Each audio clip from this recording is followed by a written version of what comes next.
খাজারে ধইরা বইছে ডাকাইতে ডাকাইতে, পীরেরে ধইরা বইছে ডাকাইতে। ওরে জঙ্গলারি রাস্তা দিয়া, জঙ্গলারি রাস্তা দিয়া খাজা বাবাই যাইতে, খাজারে দইরা বইতে ডাকাইতে ডাকাইতে, খাজারে দইরা বইতে ডাকাইতে। আমার খাজা বাবার চোখে যেই অস্ত্র, ওরে সেই অস্ত্রের কাছে বিফল হইল দুনিয়ার অস্ত্র গো খাজা, দুনিয়ার অস্ত্র গো খাজার, দুনিয়ার অস্ত্র গো খাজা, দুনিয়ার অস্ত্র। আমার খাজা বাবার চোখে যেই অস্ত্র, ওরে সেই অস্ত্রের কাছে বিফল হইল দুনিয়ার অস্ত্র গো খাজা, দুনিয়ার অস্ত্র। আল্লাহর দেওয়া বড় অস্ত্র, আল্লাহর দেওয়া বড় অস্ত্র, আল্লাহর দেওয়া বড় অস্ত্র খাজা বাবার চোখেতে। খাজারে পীরেরে, খাজারে ধইরা বইছে ডাকাইতে ডাকাইতে, পীরেরে ধইরা বইছে ডাকাইতে। ওরে জঙ্গলারি রাস্তা দিয়া, জঙ্গলারি রাস্তা দিয়া খাজা বাবাই যাইতে, খাজারে দইরা বইতে ডাকাইতে ডাকাইতে, খাজারে দইরা বইতে ডাকাইতে। ওরে হুশ পাইয়া জ্ঞান পাইয়া ওই ডাকাইতেরই দল, ওরে লুটাইয়া পড়ল গিয়া খাজার চরণ তল গো তারা, খাজার চরণ তল গো তারা, খাজার চরণ তল গো তারা, খাজার চরণ তল। ওরে জ্ঞান ফিরিয়া ডাকাইতেরই দল,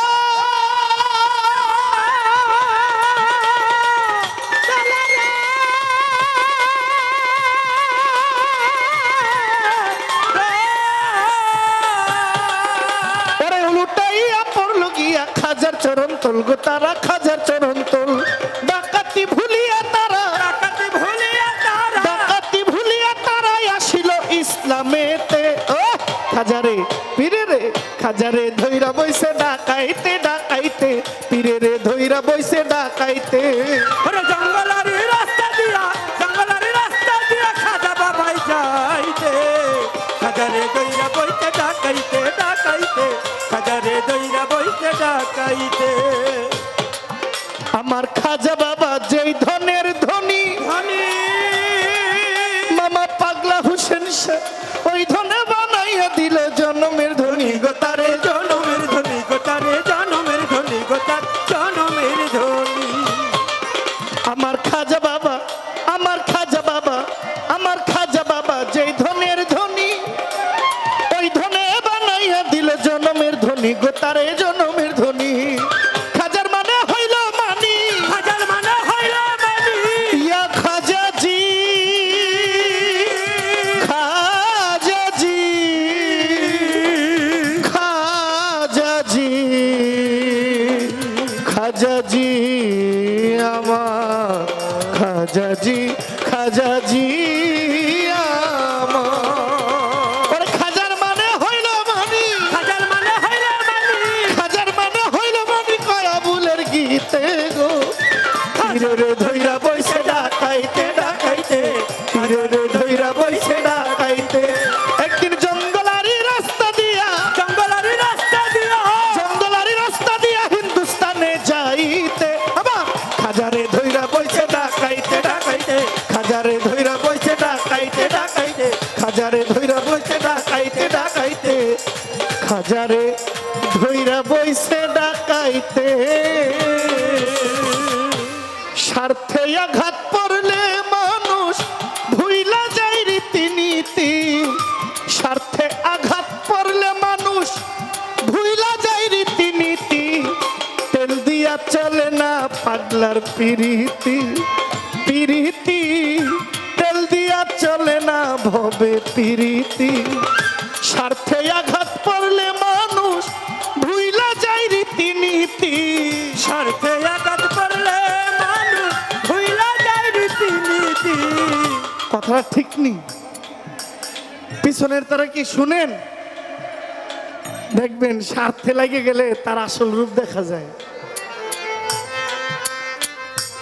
ছোট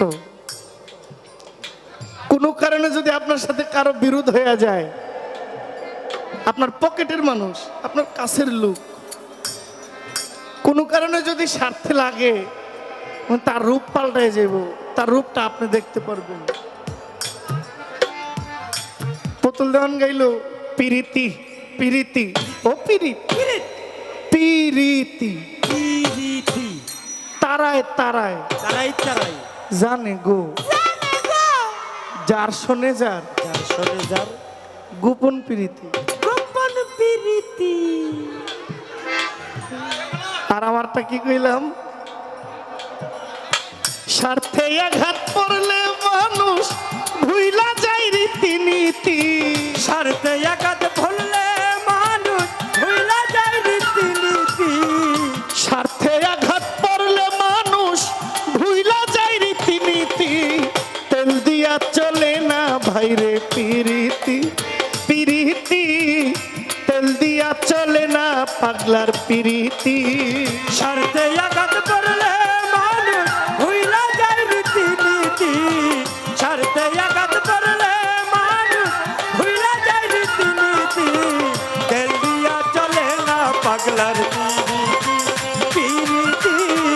তেল দিয়া চলে না পাগলার পিরিতি। মধুর মায়ের দরবার হইতে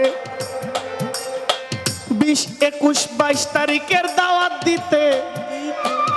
মধুর মায়ের দরবার হইতে 21, 22 তারিখের দাওয়াত দিতে। রবিউল ভাই চইলাই আইছে, পুরান ভুইলা গেছে স্মৃতি। রবিউল ভাই চলাই আইছে, পুরান ভইলা গেছে স্মৃতি। আমার রবিউল সিকদার ভাই চইলাই আইছে, ভুইলা গেছে আগের স্মৃতি। তেল দিয়া চলে না পাগলার পিরিতি পিরিতি, তেল দিয়া চলে না ভবে পিরিতি। আরে স্বার্থে আঘাত করলে মানুষ ভুলা যায় রীতিনীতি। স্বার্থে আঘাত করলে মানুষ ভুলা যায় রীতিনীতি। তেল দিয়া চলে না পাগলার পিরিতি পিরিতি। তেল দিয়া চলে না পাগলার পিরিতি। যেইভাবে তে পালা দিল, এইবার প্রশ্নের জবাব এলো। আমার কাছে প্রশ্ন করলো, খুলো খুলো দলিল খুলো, বলো বলো জহির পাগলা, জবাবটা তুমি দিবা একলা আমার খাদে মাসে বইয়া। প্রশ্নটা গেছে লেখিয়া, এইবার কথার মর্ম ধরি, শুনেন শুনেন প্রেম ভরি। আমার কাছে প্রশ্ন করে বলেন বলেন আমার ধারে, আমার খাজা বাবার জীবনী লইয়া আমায় গেছে প্রশ্ন দিয়া। মন্দির ছিল 116টা, ভাঙ্গা গেছে 115টা। একটা কেন বাকি রইল, জহির পাগলাই খুলে বলো, ওইটা কেন ভাঙলো না ভাই, তোমার কাছে জানিতে চাই। আচ্ছা, এই যে কইলেন প্রশ্ন জবাব দিব আস্তে, এই ওই পাগলারা, ওরে দুষ্ট পোলাপা, তোরা ভাঙ্গিস না কেউ।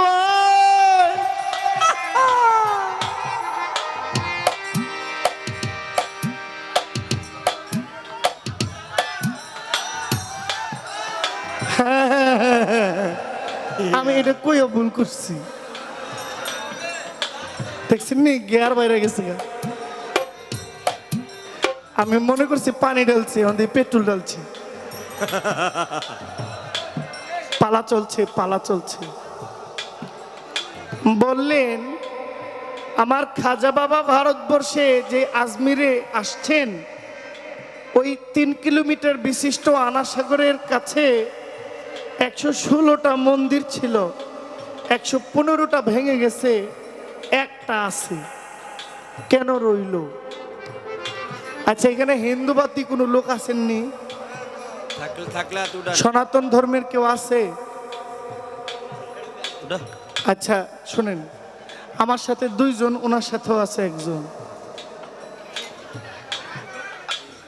বাবা শাহজালালের আজানের ধ্বনিতে, মানে শাহজালালের অনুমতি নেয়া সিলেটের প্রথম মুসলমান হইল বুরহানুদ্দিন, শেখ বুরহানুদ্দিন রহমতুল্লাহ আলাইহি।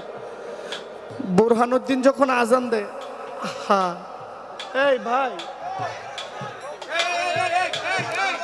একটু আস্তে ধীরে যে কথা কমো এই সময়টা পাই না, চিল্লাইয়া কথা কম লাগে আমার। ভাই তো কারো জীবনে উপকার না করেন, ক্ষতি করেন না।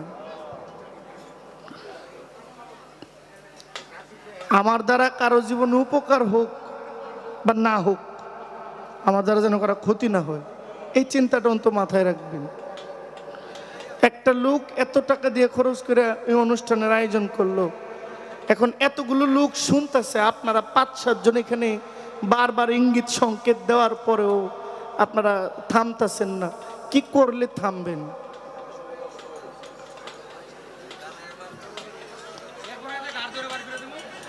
বুরহানুদ্দিন রহমতুল্লাহ আলাইহি যখন আজান দেয়, সিলেটের তৎকালীন সময়ে সাম্রাজ্যের মালিক ছিলেন গৌর গোবিন্দ রাজা। তো আজান দেয়, আজানের এক এক ধ্বনিতে গৌর গোবিন্দ রাজার প্রাসাদ ভাঙ্গা ভাঙ্গা পড়ছে। আচ্ছা, এখন ভারতে গেলে, আপনার আজমির শরীফে গেলে দেখবেন হিন্দু, মুসলমান, বৌদ্ধ, খ্রিস্টান কোনো বাস বিচার নাই, সবাই খাজা বাবাকে গ্রহণ করেছে, খাজা বাবার কাছে তারা আত্মসমর্পণ করেছে, খাজা বাবার কাছে তারা আত্মসমর্পণ করে নিজের ধর্ম কেউ পরিবর্তন করেছে, কেউ পরিবর্তন না কইরা কিন্তু তার ধর্মে থাইকা সে ঠিকই খাজা বাবাকে মূল্যায়ন করতেছে। এক প্রশ্নটা যে করলো, এটা আপনি যখন প্রশ্ন করেন আমার কৃষ্ণের চেহারাটা মলিন হয়ে যাইতেছে, তো আমি ইঙ্গিতে বুঝলাম যে প্রশ্নটায় যারা সনাতন ধর্মের আছে তাদের গায়ে একটু লাগতেছে। কেন লাগতেছে? তাদের মায়ের মন্দির, মা দুর্গা, মা কালী, মা সরস্বতী, লক্ষ্মী, এইভাবে অনেক দেবদেবতার আরাধনা তারা করে।